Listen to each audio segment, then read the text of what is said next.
I will show you how to stop GTA 5 crash. The first way. Open the download location of the GTA 5 game. The way to go to Steam. Right-click the game. Then Properties. Click the Installed Files section and search for Browse. It will show where the file is.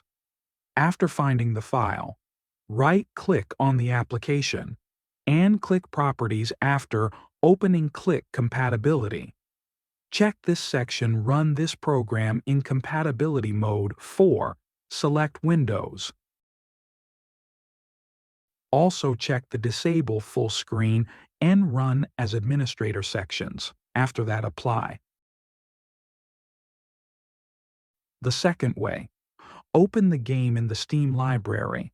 Click Properties and go to Installed Files. Then click Verify Integrated of Game Files. Wait for the process to complete.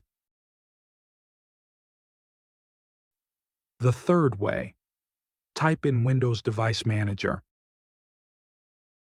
Then look for the Display Adapter section. Make sure all your drivers are updated. If not, update manually or automatically. Last way. Open the GTA 5 game. Go to the menu by pressing Escape. Click Settings. Select Graphics. Set all graphics to normal, say minimum preset. Then restart your game. Thanks you for watching, and if you haven't subscribed yet, be sure you hit subscribe button.